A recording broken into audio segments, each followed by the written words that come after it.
Salut les filles, donc on se retrouve aujourd'hui avec une nouvelle vidéo qui est un make-up tutoriel. Donc dans cette vidéo, je vous montre en quelques étapes comment je réalise un make-up automnal. Donc on commence tout de suite avec... Donc on commence par l'application de ma base, c'est le Laid Primer de chez Smashbox. J'en applique donc sur les deux paupières. Ça va vous permettre de faire tenir beaucoup plus longtemps votre maquillage et éviter qu'il aille dans les plis. Ensuite, je viens poudrer cette base avec un fard de chez Makeup Geek de la même couleur que ma peau. On passe ensuite à la couleur de transition. Donc je vous mets la couleur des fards en barre d'infos. Donc pour mon fard de transition, je vais prendre un gros pinceau fluffy de chez MAC. Je vous mets toutes les références en barre d'infos.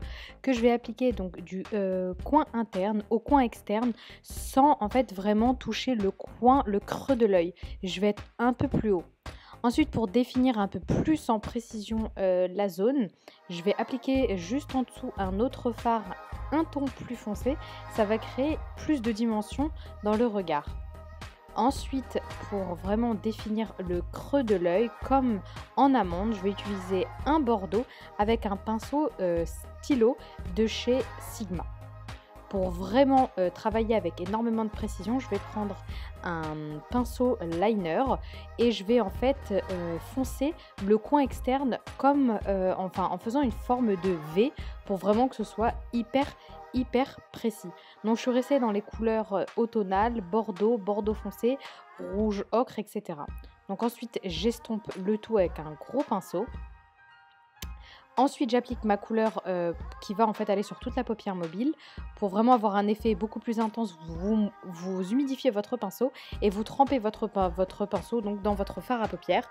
Donc là, c'est un fard, je crois que c'est le fard Cranberry de chez MAC que j'applique vraiment en précision sur la paupière mobile. Pour qu'il y ait une couleur de transition beaucoup plus, que ce soit beaucoup plus dégradé, j'applique un marron avec un gros pinceau entre la paupière mobile et la couleur en dessous de mon sourcil. Donc ensuite j'ai appliqué l'illuminateur. Personnellement je trouve que c'est une étape qui n'a pas servi à grand chose. Donc on passe tout de suite au fond de teint. Donc c'est le Fit Me de chez Maybelline. C'est un fond de teint vraiment très couvrant. Donc si vous avez des imperfections, il sera vraiment parfait. Donc je ne sais pas s'il est commercialisé en France. Par contre, je sais que vous pouvez vous le procurer sur eBay US. Mais je pense qu'il existe en France, mais avec un autre packaging. Donc je l'applique sur l'ensemble de mon visage. Ça camoufle assez bien les imperfections et mon acné, comme vous pouvez le voir. Je passe ensuite à l'anti-cerne. Je n'ai pas besoin d'un anti-cerne hyper couvrant, mais assez en fait pour illuminer et pour camoufler un tout petit peu les cernes. Donc c'est un anti-cerne de chez MAC. Je vous laisse vraiment toutes les références de tous les produits en bas, que je viens en fait poudrer pour que ça tienne toute la journée. Cette poudre est une poudre matifiante de chez Clarins. C'est une poudre assez bien. Après elle n'est pas extraordinaire, mais ce que j'aime c'est qu'elle est vraiment transparente, qu'elle est invisible, donc elle ne va pas changer la couleur des produits que vous allez appliquer. On passe ensuite au bronzer slash contouring. Donc comme à chaque fois c'est mon bronzer favori, c'est le MAC de chez... la teinte Dark de chez MAC. Donc je l'applique avec un pinceau un peu rond sur les joues, sur le front, sur le côté du front et comme vous voyez sur le coin de l'œil, on va créer en fait une forme de C. On passe ensuite au blush. Donc j'ai décidé de prendre un blush bronzer de chez Becca pour avoir un effet hyper naturel. Et ensuite de chez Becca, je vais utiliser donc la palette de chez Jaclyn Hill. On retourne aux yeux. Pour les yeux, donc on va terminer. Je prends les mêmes fards que j'ai appliqués dans le coin externe, donc avec un pinceau plat.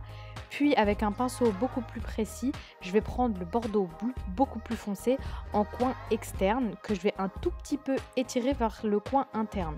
Les couleurs foncées vont avoir tendance à vous fermer les yeux, donc n'en appliquez pas sur toute la zone. Appliquez-en vraiment uniquement sur le coin externe pour donner une forme d'amande à vos yeux. Donc on passe au mascara, j'en applique sur les cils du haut et sur les cils du bas. C'est un mascara de chez L'Oréal que j'aime beaucoup, il était dans mes favoris du mois. Ensuite on passe à l'illuminateur du coin interne. Donc là j'ai pris un rose pour rester dans le thème. C'est un rose argenté vraiment très joli. Pour les lèvres, j'ai décidé de faire un make-up bordeaux. Donc j'ai utilisé un rouge à lèvres Kiko, enfin un crayon à lèvres de chez Kiko, comme je viens de vous dire, tout est en barre d'infos. Et j'ai terminé donc avec un rouge à lèvres liquide de chez Colourpop.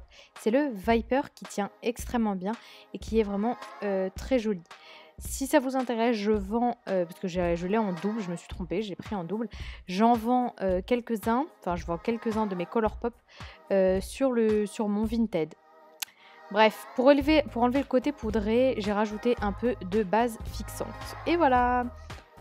J'espère vraiment que ce make-up vous plaît. N'hésitez surtout pas à vous abonner. Des bisous!